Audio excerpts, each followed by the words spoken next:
Luffy's final enemy, Imu D Judas, has just killed Luffy's brother Sabo!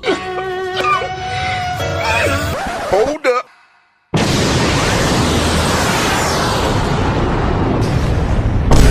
Hey yo, what the fuck?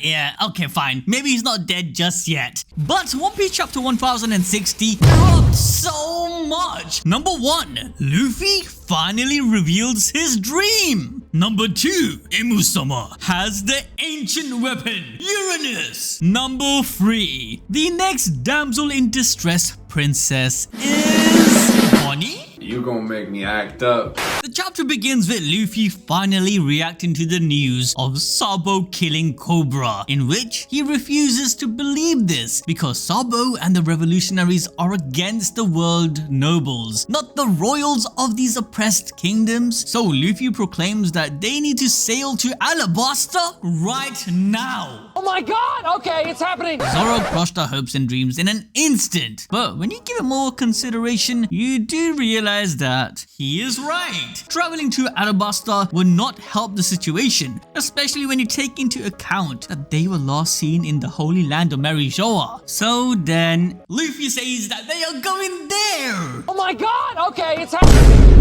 He crushed our dreams again. But Zoro is actually making sense. He's thinking calmly, like a true wise captain. There is nothing that the Straw Hats can do now by going to either location, as this happened whilst they were in Wano. Besides this, it turns out that the slimy worm Kuribo is chilling in a barrel on the ship again. Yeah, we all want this guy to die already, gosh damn it. But for sure, he is a foreshadowing to the revelation of someone big. Kuribo now knows the location of 2 ancient weapons, and we can bet that this knowledge will be used to steer the direction of the story. Either way, as he's eavesdropping to Zoro, somewhat succeeding in calming down Luffy, we see the other reactions of the crew, specifically the members who were present in the famous Nakama farewell scene, which you guys can get dripped out on by going on animedrip.shop. Now, Nami's reaction is the most striking. In confusion as what to do, emotions are stretching in worry for Vivi to the grief over her father's death. This is what pushes the others in wanting to go rescue her and making sure she is okay. But once again, Zoro shows he's the GOAT. He shows his respect for the princess, reminding Luffy of what he said about Ace. Everyone are in their own journey and they have to be left alone to it. Likewise with Vivi, she is strong and they shouldn't go after her because of their own selfish desires. This would give the message that they don't believe in her. Zoro finally brings the crew back to their sense, where Robin summarizes the insane events that have gone down since they entered Wano. The abolishment of the warlord system, the creation of the cross guilds, and the rise of the emperor,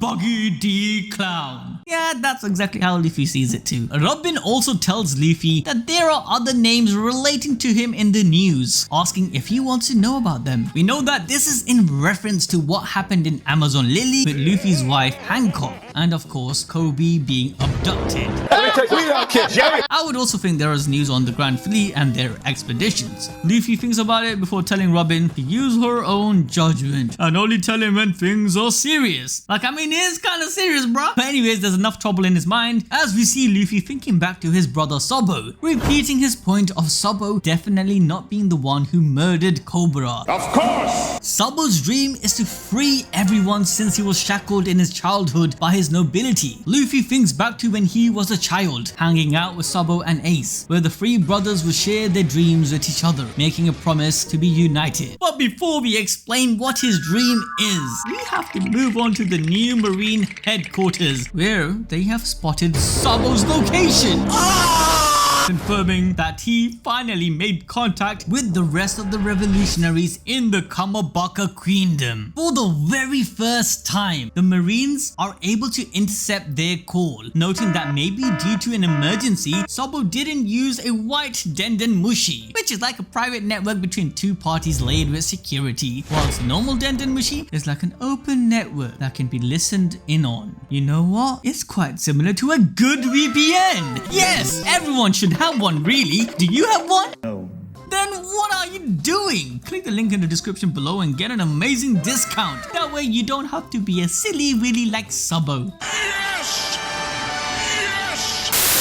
Either way, the Marines shocks the 5 elders by revealing Sabo is in the Lulusia kingdom, making them wonder how in the world did he get there? The Lulusia kingdom is one of the 8 nations who rebelled against the government a few days ago. This is the same nation we saw in chapter 907 when the captains of the revolutionaries were revealed. Their actions likely sparked a reaction in the nation, which was further ignited after the exploits of the Flame Emperor Sabo. Now, just as you're about to think, oh okay, Sabo is in a friendly location, 5 elders ruined the fun, saying that Sabo is actually very unlucky for being in Lulusia, that his fate was already sealed. Before we get to see why, we cut back to the revolutionaries. They are all rejoicing that Sabo is alright. He apologizes to them and tells Dragon he is not the one who assassinated King Cobra. I mean, it was pretty obvious. The moment we saw Imu-Sama holding Vivi's poster, we knew what's up. Sabo then reveals the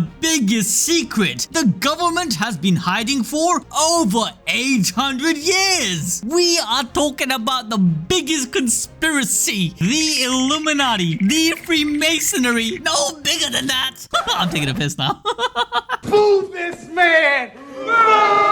But yes, he reveals that the empty throne, which supposedly united the world kings, was actually not empty. Someone was sitting in it all along. Yes, Sabo exposes Imu-Sama's existence. This goes back to why Sabo is actually not a silly willy by not using a white Dendenmushi, as likely it was intentional. Sabo wants everyone to hear what he has learned. The Marines, and even Big News Morgan, who has his own intelligence unit. Lava Man is already on edge with all the BS the 5 elders put him through. Likely amongst the Navy, only a few knows about this secret. Maybe Sengoku, Garp, and Kuzan. However, as Sabo drops the bombshell, Imu-Sama prepares to drop her own. As the sky around Lulusia Kingdom darkens, the king of the country and his daughter announce that the citizens would be punished by impalement once the Marine arrives because of their treason. Whilst the citizens try to calm the situation by asking the king to acknowledge his wrongdoings, as the utter chaos ensues, the Marines are ordered by the 5 elders to cut all communication, as they don't want them learning about Imu's existence, who we chillingly come to as Imu-Sama paints a cross right over Lulusia Kingdom on the map. As that happens, the citizens then notice a dark shadow in the sky. Now, what could this shadow be, I hear you ask? Well, it's none other than one of the 3 ancient weapons, Uranus. I'm serious guys, it was right in front of our eyes all along. The 5 elders tells the Department of Communication that they didn't receive a signal and nothing was intercepted, rewriting history as they speak, as they then literally state, Lulusia Kingdom never existed in the first place. But it's there, it's right there, right? Well, we then soon come to find out what they meant. The citizens and Sabo sees a bright light in the sky, taking over the entire kingdom, and the entire country is destroyed, wiped out and gone. This is the exact same way that the God Valley incident ended. The same island where the infamous Rocks pirate was defeated by the hands of Garp and Goldie Roger. The Marines escorted all the Celestial Dragons out of the island and then wiped away any potential exposure of what the Celestials were doing in God Valley. Imu-Sama shutted that entire island from existence. It was that easy. No one even remembers what happened, let's be honest, other than Sengoku and Garp. God knows how many other islands were wiped off the map. And what kind of weapon can destroy an entire country like this? The 3 great ancient weapons, Uranus, Pluton, and Poseidon. We know the location of the latter 2, and now we finally know where Uranus was all along. In Greek mythology, Uranus is the father of all 12 titans and the grandfather of the first 6 Olympian gods, including Zeus, the god of sky and thunder. The literal translation of Uranus is sky or heaven. And where do we see this weapon? That's That's right, in the sky above Lulusia Kingdom. We know that Oda has taken inspiration from Greek mythology, as King Neptune himself states to Robin, the free ancient weapon bore the name of gods. Before chapter 1060, we all assumed that this weapon had the power to change the weather, control the unruly nature of the new world. Well, now it's even more possible. The amount of energy that was shot from the sky must have been enormous. It was like a beam of light, and to be precise, it was 16 beams of light. But how does Imu-Sama have this weapon? Well, those of you who didn't hit that notification bell might be confused. I'm confused right now, G. But for you newcomers, don't worry, I got you. From a previous One Piece video, we have theorized that Imu-Sama is probably immortal due to the Ope Ope no Mi operation and was alive during that void century. She was friends with Joy Boy but betrayed him later on for the concept of more power. We know that these ancient weapons belong to the void century, making us believe that Imu-Sama must have stolen Uranus to destroy the ancient kingdom, very similarly to the God Valley incident. And now the Lulusia Kingdom, where people tend to forget about these things and the stories about these places gets lost in time. They are literally snuffing out their light from existence. Don Quixote Doflamingo had mentioned Mary Joa's national treasure. First, we initially believed it was the straw hat. Why is the giant straw hat there? Why? Well, now he was most likely referring to Uranus. That sounded kind of weird. Getting back to the chapter, we have now lost another of Luffy's brothers. I mean, he just got the title of the Flame Emperor. I can't believe you've done this. You think we have fallen for your tricks again, Oda? There is no way Sabo is dead. We are way too used to these antics by Oda by now. I mean, the guy couldn't even kill Pondorf, okay? You can't keep getting away with it! This perfectly brings us back to Luffy and the dream he shared with his brother. As for the first time, Luffy finally reveals his own dream.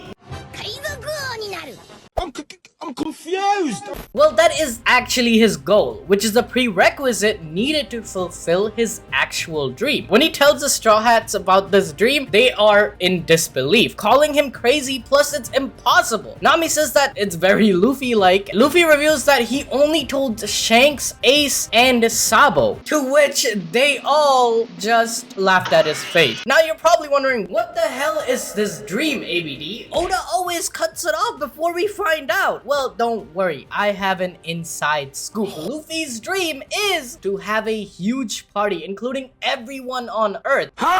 This may sound absurd because it is, but for Luffy, it makes perfect sense. Luffy has been revealed to be the warrior of liberation. After every arc, he concludes the adventure with a huge party to celebrate the liberation. So once he's the Pirate King and destroys all of the corruption in the world government, unifying the world by destroying the Red Line, so on and so forth, he can have the biggest party ever. This party would unite all races. On top of that, all the other Straw Hats' dreams will be completed at the same point, so they can fully celebrate to their heart's content. It links back to what Luffy said to Kaido when asked what kind of world he wants to create. He replied with, "A world where my friends can eat as much as they want." Frankie says that he'd have to be Pirate King for that, saying that they're very close, only one road Poneglyph left to reach Laugh Tale. But Robin chimes in, crushing all of our dreams this time, telling us that this road Poneglyph hasn't been seen in years. They have no idea where to even start. No! No!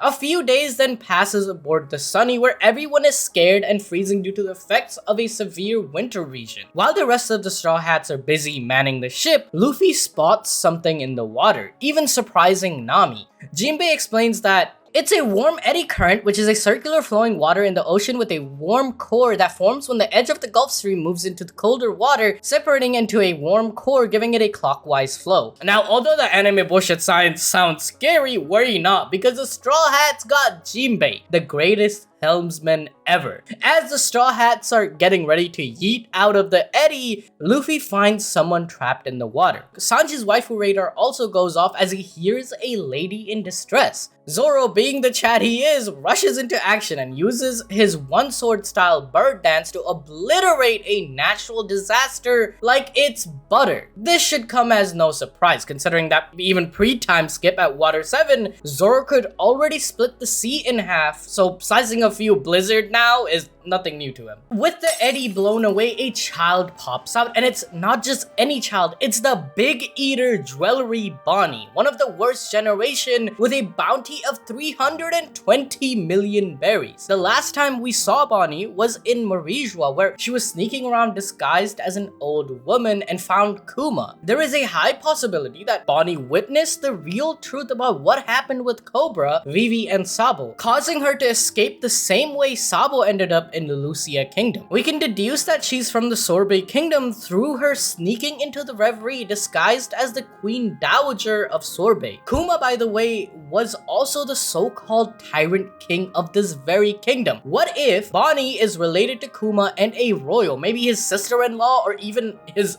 mother, because you know she can like change her age? We all know how much Oda likes a damsel in distress or a princess whose kingdom got messed up by the corrupt world government. Bonney being rescued by the Straw Hats will also progress the story along, as they will get first-hand details on what truly happened at the reverie. Bonney was already known by the world government before being captured. When Akainu showed up to capture her, he said that he was truly frightened that she had escaped from the world government. With the lowest bounty of all of the supernovas, we can tell that Akainu didn't fear her because of her strength, but due to the knowledge she held similar to Robin. Bonney and Kuma's kingdom was overthrown by the government, where due to manipulation, his image was tarnished as a cruel tyrant which the world government helped overthrow. Similar to how King Riku was dubbed the villain in Dressrosa because of Doflamingo's actions, and even what was about to happen to Cobra. This makes even more sense if we look at Lulusia Kingdom, where a tyrant king and his daughter are being overthrown by the people. Then a few moments later, they're all obliterated by the power of Imu-Sama. Kuma, after being usurped and wrongly framed, joined the revolutionaries until he got the news that the Sorbet Kingdom will be wiped from the map. So to save his people, he made a deal with the government, leading to the unfortunate state he is. In the chapter where the story of a tyrant and his princess ends, we are seeing the beginning of Bonney's arc with the Straw Hats. In a story full of inversions and parallels, this can't be a coincidence. And it can't also be a coincidence that you haven't already clicked on the video displayed to you on screen right now, because Blackbeard already has his third devil fruit. Go click on that video.